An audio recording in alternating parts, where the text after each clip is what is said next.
Scene 146, take one. My name is David Hollen. I came to Traction in 2005 after I got kicked out of my last place because they sold the house out from underneath me. The money they gave me to move gave me just enough money to get this space at 810 East 3rd Street, 3rd and Traction basically. I got the basement of the building, the entire basement, 3,000 square feet for 50 cents a square foot. I was kind of scared at first because it was a basement space. It was completely empty. And Bert Green was advising me at that time. He said, just make sure there's no rats. Because if you got rats, you got a problem. You know? So no rats. It was all brand new construction. I was the first person to go in there. So there was this purse manufacturing factory up above me. 40 people with sewing machines and 2 hydraulic presses going from 6 o'clock in the morning till 3:30 in the afternoon. So just tremendous amounts of noise, but I thought, hey, I can turn my stereo up, right? But then it was silent after that. And after 6 months, they were gone, and it's been quiet. It's like living in a bubble down there. It really is quite the romantic artist studio, and I consciously did that. I've always wanted a space like this. You know, the area where I work and then where I display my work, and we live in the back. And so for over the last 12 years, we built this. We married in 2008 in that little narrow window, but we were already together since about 2005. We basically met right before I moved down here. I think we were dating for that whole year, and basically it just made sense that he'd move in. And now we're like an old married couple, so. I'm a sculptor. I work in rope and stainless steel cable and a lot of cast porcelain. I like the idea of objects that have this sense of being alive. When an inanimate object all of a sudden has a super strong presence to it, I'm interested in that transition from just an object into presence. So I'm always looking for ways to infuse it with some kind of semblance of life without it actually being alive. My work is static. I thought I'd be kind of more isolated down here, but I was really surprised by the community of artists that were here and how that I connected up with all of the old artists down here. And before I knew it, I was completely in with them. I've never had a community like this. I've never lived in an area that is this supportive. I've always wanted to be part of the arts district. It used to be kind of a scary area for me. I remember driving around down here and there'd be like barrels on fire and people throwing things in the street. You're pretty much guaranteed to have your windows broken and everything taken out of your car. But as I started hanging out down here more and I realized that I wanted to be with a community of artists, this was the only place really to be.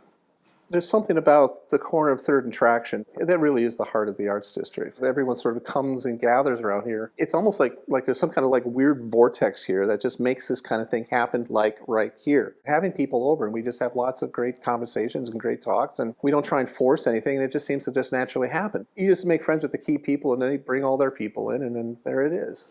For me it was Emmerich Conrad. Once I met him, I made a real point. I want to be Emmerich's friend. His art, it's so different than mine, and yet it has so much power to it.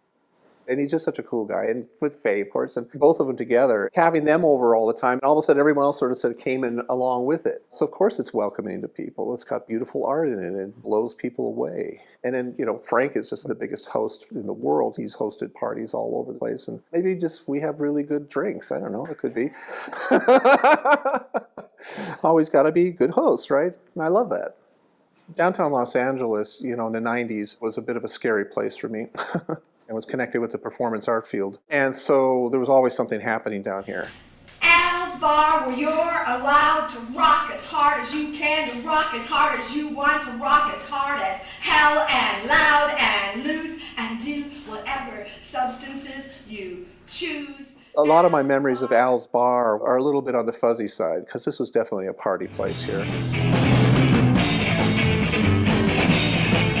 I have more emotional memories of just being kind of blown away by the sheer raw energy of the place. Oh man, I saw the Germs play here once. I'd come down here with our friends and we would just play and we would party and just like completely rock out.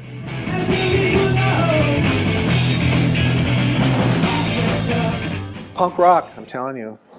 And like Henry Rollins says, punk rock trained us for this time that we're living in right now.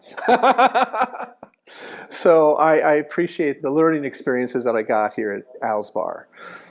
Money follows art everywhere, ever since Soho. I didn't see it in 2005, but I was told that it was already completely obvious that this is the direction the place was going in.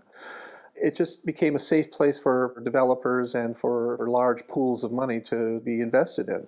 It was kind of a safe bet. And the way you could really tell is all through like the 2009 during that recession, the rents never went down around here. We never saw a single for rent sign that didn't last more than a couple of months. Everybody wanted to be down here. Even in the height of one of the worst recessions this country's seen since the Great Depression, this area was still moving up. That tells you something. And then, of course, when the economy improved, I mean, it's just pouring in right now.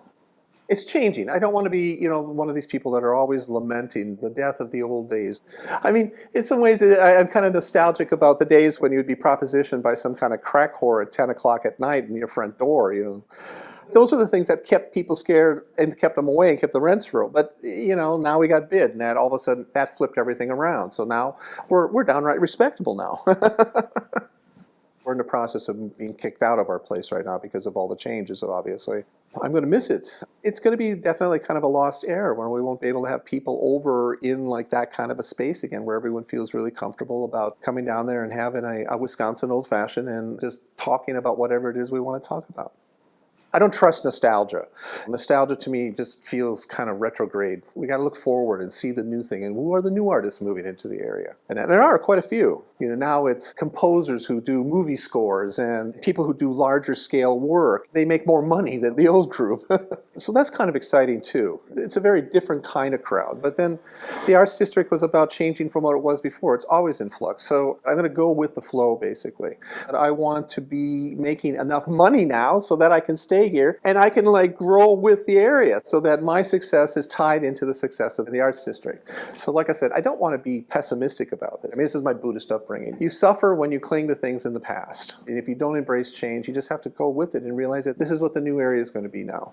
So, okay, great. It's going to have pluses and minuses like the old one had pluses and minuses. The trick now is I need to kind of parlay that into the next level where I'm going next. I'm going to try and stick around here. I don't think I can exist without a sense of community like this again. And so I want to make sure wherever I go that there is something like that, or stick around here and hang around with the remnants of what's left from the good old days. Good.